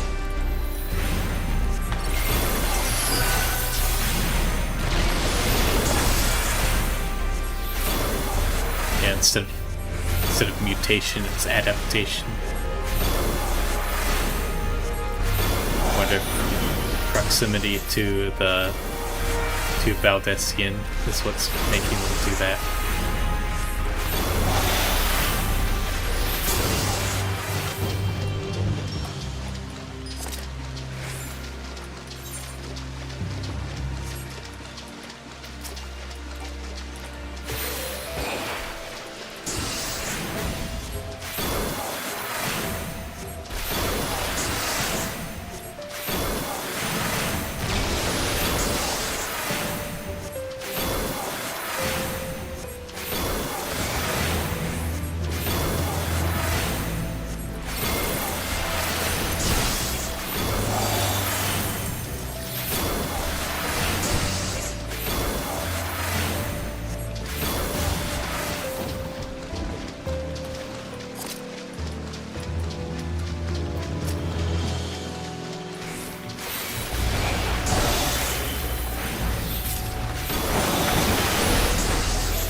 Hidden element is almost complete.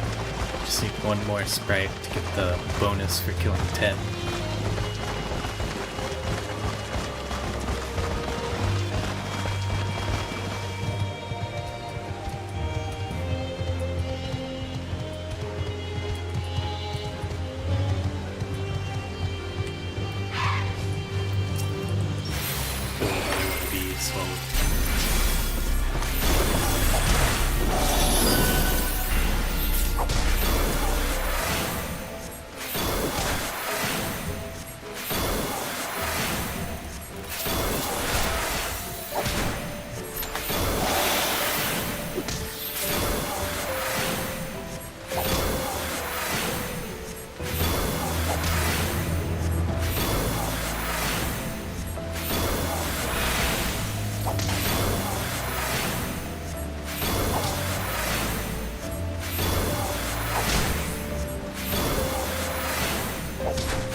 XP was that?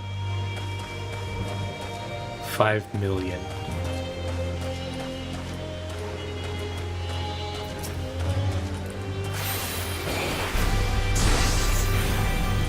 Alright, now let's go for the bonus for killing 20 sprites.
Oh, it changed to just rainy now.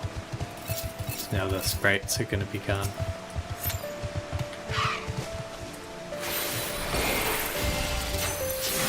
So I guess now we'll work on the ash skin.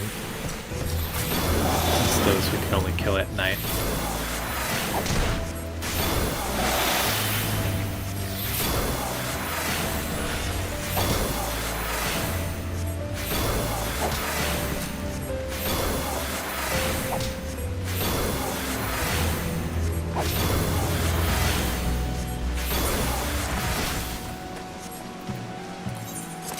So let's go change to barge.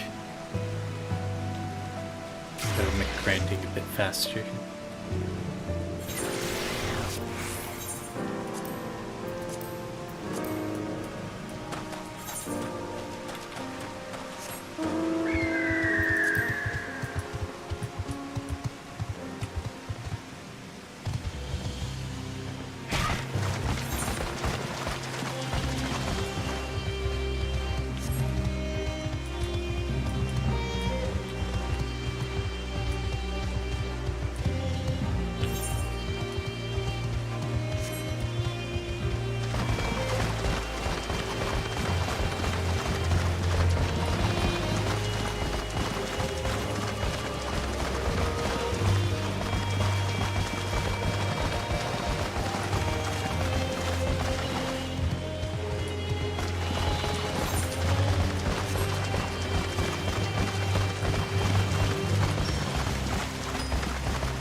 Those are cool models.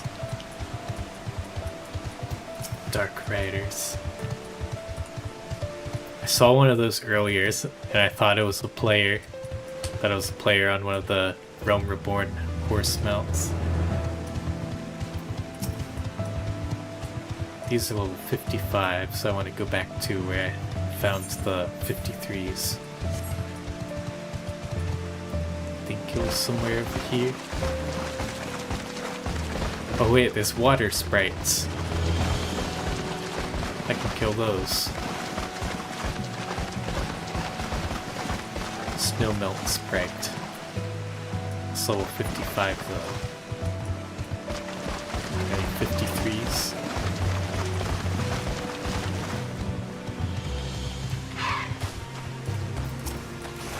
kill this Ash kid.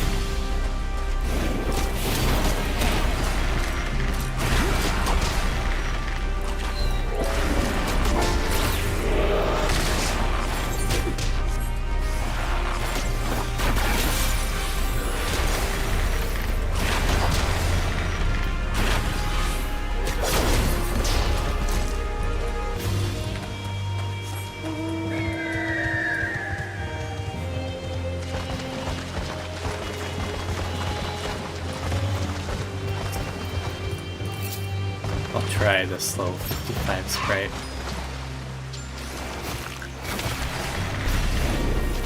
Might be a bad idea going in on this with DPS instead of healer.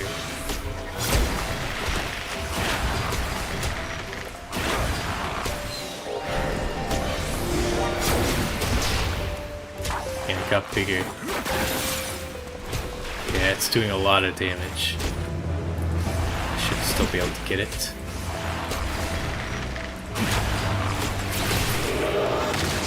Yeah. I got it. But I also blew all my cooldowns.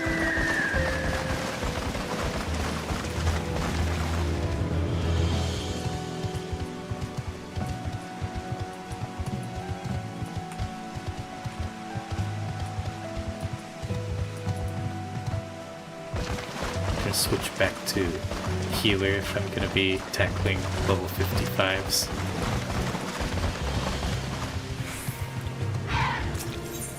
Need to replenish my Magia board too.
How many more do we need?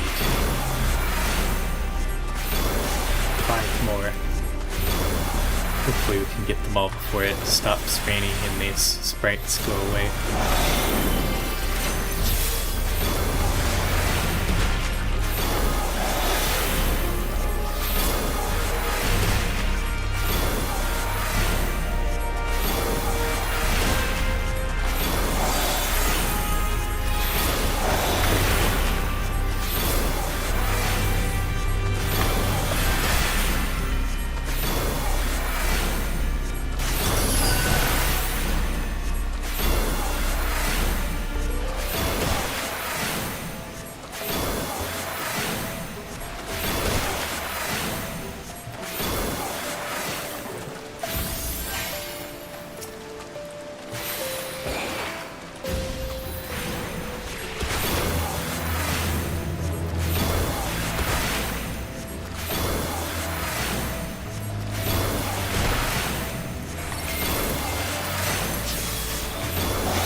3 more.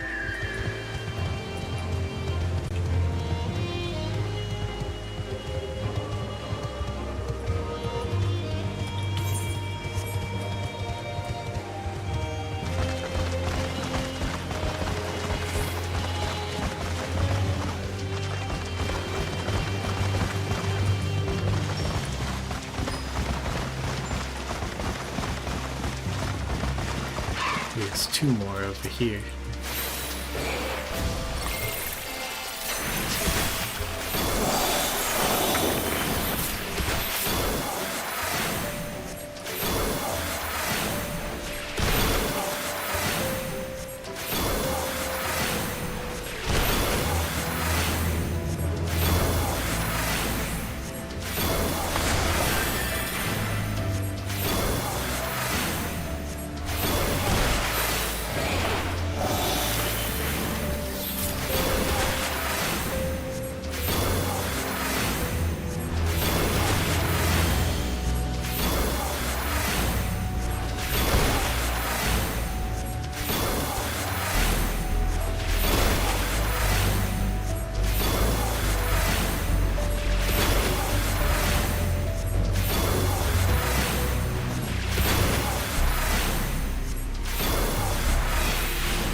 Go around up here and get to this other sprite.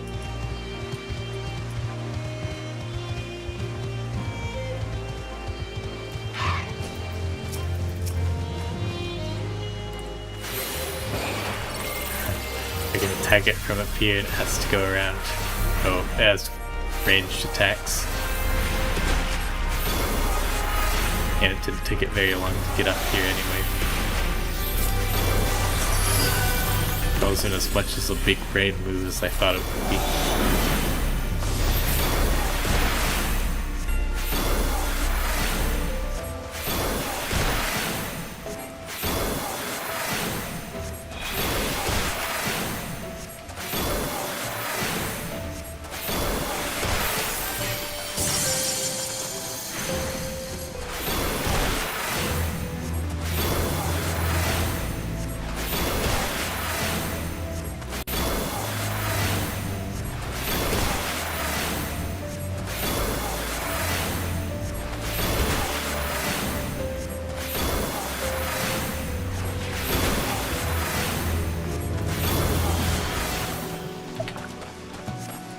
One more sprite. Here it is up here.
Go.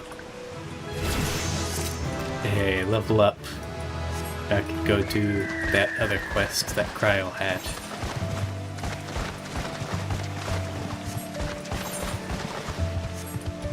I haven't seen any other players around recently. That would be because I'm the only one in the zone.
this cliff.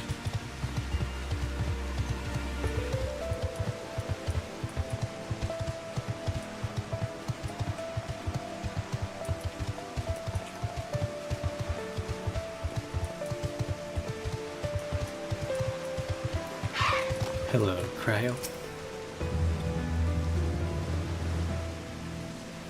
The adjustments are complete, Jaguar. Let's put our handiwork to the proof, shall we?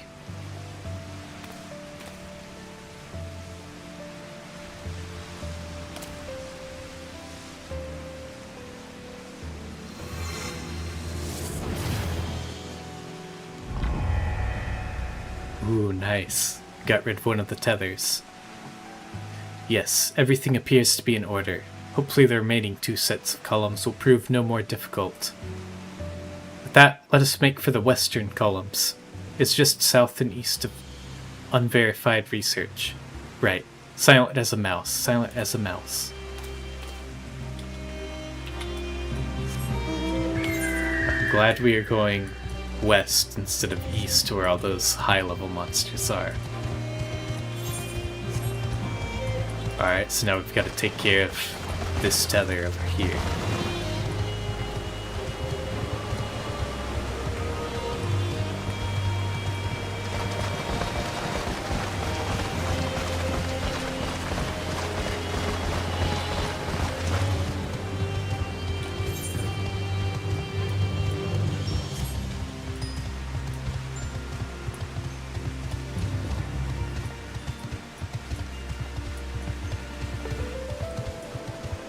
It's almost daytime, I may as well take out another one of these while I still can.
Still need quite a bit more ashkin to make any progress.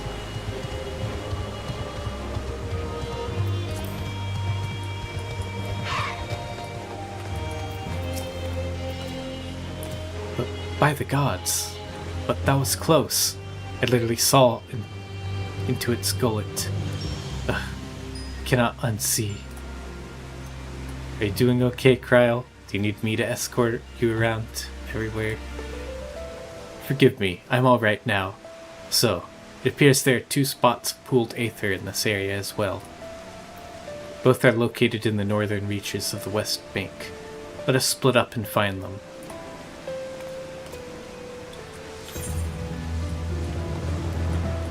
Northern reaches of the West Bank. Alright, let's head north.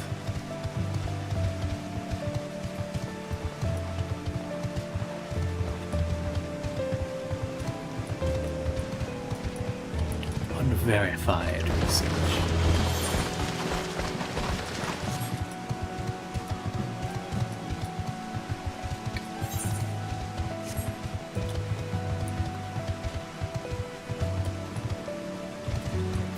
Oh yeah, I guess I kind of forgot to use the logo sections while I was grinding earlier. That could have made things go by quicker. I've taken something that did some damage.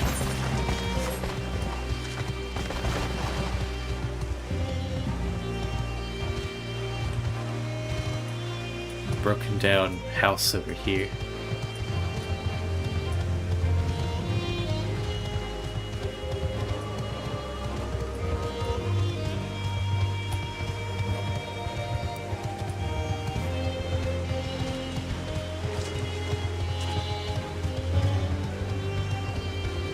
creatures are 3 levels higher than me. 3 levels higher than me. So I probably want to avoid them because it's gonna take a long time to fight. Here's the giant spike-looking rock.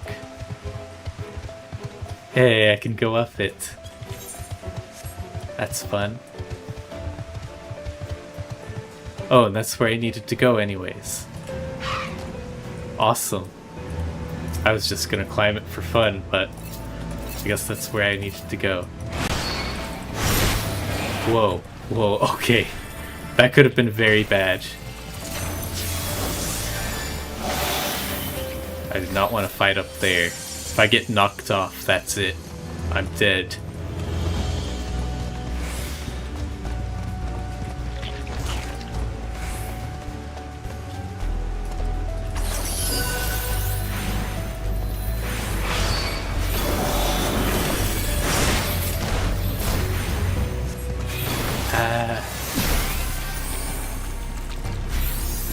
I'm just gonna run. Got 3 of these on me.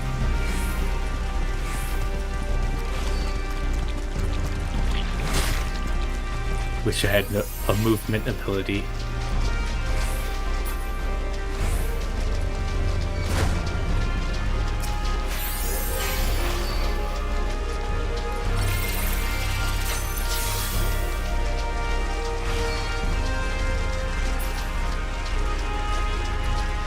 Alright, we're good. I just need to try and sneak back up there without aggroing stuff this time. Looks like through here is safe.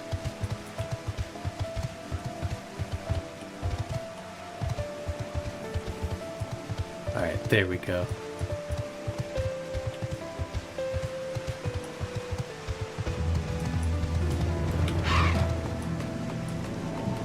Grab this.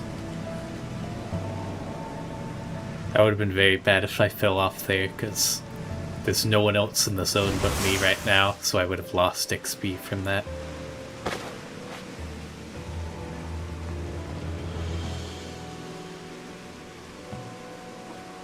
No one to res me here. You deploy the regulator at the spot of pooled aether. It appears to have immediate effect.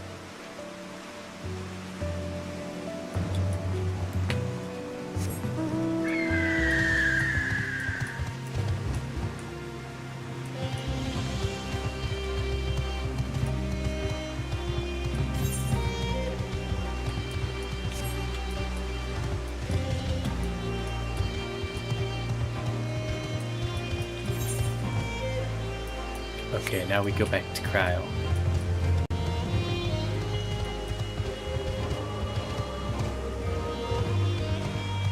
Gonna try to avoid getting in fights with stuff.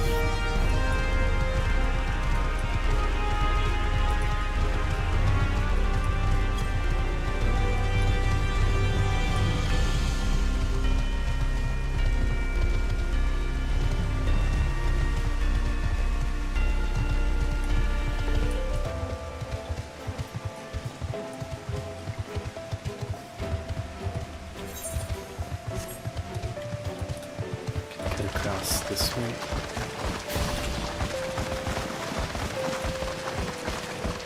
Luckily I have these giant blue tethers which show me exactly where I need to go.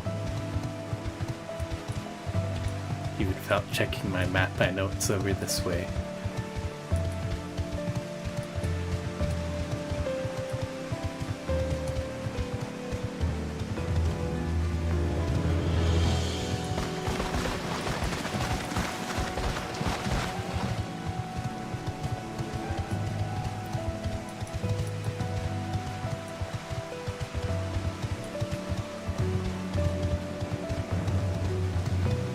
This is like a different 3. I think it was the top 3. Top right 3 that were lighting up in the last tether. This time it's the bottom right 3. Wonder if the last one is the left 3 of the segments. I wonder if that means anything. There you are, Jaguar. and I see you managed to locate the other spot of pooled ether. I'll begin making my adjustments at once. As before, it may take a bit of time. Alright, so I've got to get to levels 57 to continue. Alright, well that's where I'm going to end things there. I'll do some more grinding off camera and come back once I've leveled up some more. Can do more quests. Alright. Finishing up Stormblood, trying to finish up the last of the side content that I want to do before we can finish the MSQ and head to Shadowbringers. Which I definitely want to try and do the MSQ next week. So stay tuned. I'm gonna be finishing up this expansion, heading into the next one here. I want to try and get into a schedule where I'm streaming consistently every week. I want to catch up before the next expansion releases. So I need to be playing consistently in order to do that.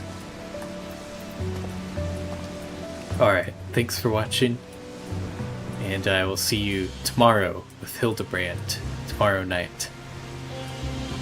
Alright, see ya. Take care.